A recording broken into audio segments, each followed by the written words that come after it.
নমস্কার বন্ধুরা, মেয়লি রান্নাঘরে সবাইকে স্বাগত। আজকে আমি করব রুই মাছের পাতলা ঝোল আলু আর পেঁপে দিয়ে। তার জন্য 4 পিস মাছ নিয়েছি, মুড়ো ডাকা পেটি করে কড়াই তেল বসিয়ে দিয়েছি গরম হতে। আর নুন হলুদ দিয়ে মাছটা আমি অল্প করে মাখিয়ে নিয়েছি। এবার মাছটা আমি ভাজতে দিয়ে দেবো।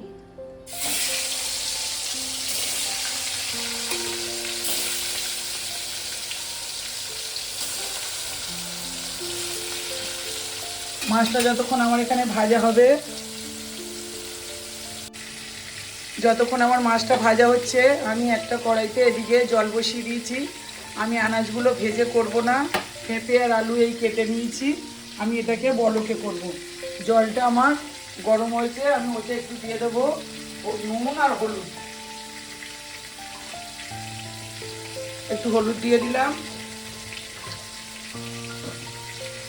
আর পরিমাণ মতো আমি নুন একেবারে দিয়ে দেবো। দিয়ে আমি জলটা ফুটলে পেঁপে আর আলুটা ওতে দিয়ে আমি ভাপিয়ে নেব। জলটা ফুটে উঠেছে, নুন হলুদ দেওয়া জলটা। এবার আমি আলু আর পেঁপেটা দিয়ে দেবো। এইভাবে আপনারা বানিয়ে খেয়ে দেখবেন, শরীরেরও উপকার আর খেতেও টেস্টি হয়। এবার আমি চাপা দিয়ে 10 মিনিট সেদ্ধ হতে দেবো। মাছটা আমার 1 পিঠ হয়ে গেছে, এবার আমি উল্টে দেবো। উল্টে দিয়ে ও পিঠটাও আমি এরকম ভালো করে ভেজে নেবো।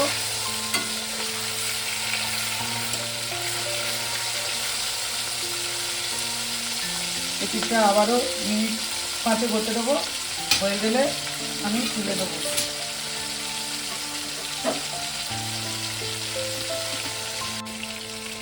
মাছগুলো আমার ভাজা হয়ে গেছে, আমি এবার সব মাছগুলো তুলে নেব।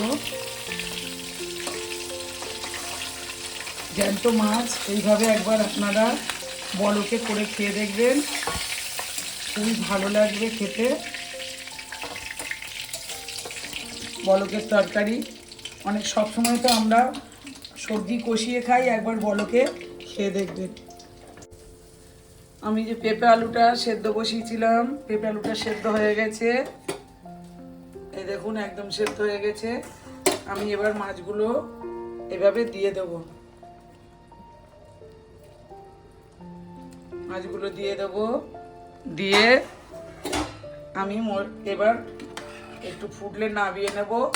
তারপরে এটাকে আমি ঢেলে 5 ফোড়ন দিয়ে সাঁতলে দেবো। এর মধ্যে আমি দিয়ে দেবো একটু লঙ্কার গুঁড়ো,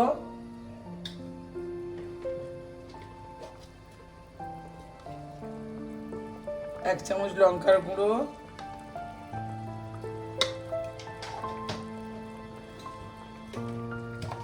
একটু ধনের গুঁড়ো,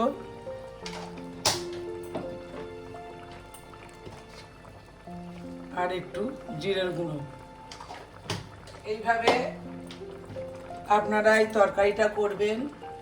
সবসময় তো আমরা মশলা দিয়ে কষিয়ে তরকারি খাই, এইভাবে একবার করে খেয়ে দেখবেন, খুবই টেস্টি হবে খেতে। এবার আমি এটাকে তেল দিয়ে সাঁতলে দেবো। এটাকে ঢেলে নেব, নিয়ে আমি কড়াটা বসিয়ে দেবো। কড়াটা বসিয়ে আমি তেল দিয়ে দেবো। এই রান্নাটা আমি সরষের তেলে করব। আমি 2 চামচ তেল দিয়ে দেবো। আপনাদের কাছে যদি ডালের বড়ি থাকে, বড়িটা দেবেন, আরও খেতে ভালো হবে। আমার কাছে নেই, আমি দিতে পারলাম না। যদি আপনাদের কাছে থাকে তাহলে বড়ি দিয়ে দেবেন।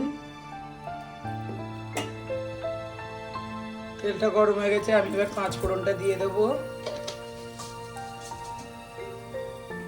5 ফোড়নটা দিয়ে একটু নেড়ে চেড়ে ভেজে নেব। এবার আমি তরকারিটা সাঁতলে দেবো।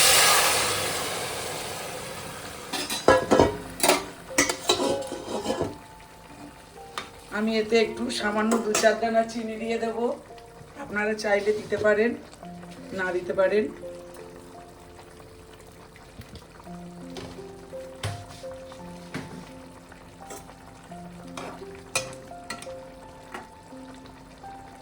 এবার আমি মিনিট 2 এটাকে ফুটতে দেবো ঢাকা দিয়ে, তারপরে নামিয়ে আপনাদেরকে দেখাচ্ছি। 2 মিনিট ফুটে গেছে, এবার আমি ঢাকাটা খুলে তরকারিটা আমি ঢেলে নেব। দেখুন কত সুন্দর হয়েছে। আপনারা এইভাবে একবার হলেও বাড়িতে করে খেয়ে দেখবেন, আর লাইক কমেন্ট শেয়ার করবেন, নতুন বন্ধুরা সাবস্ক্রাইব করে পাশে থাকবেন।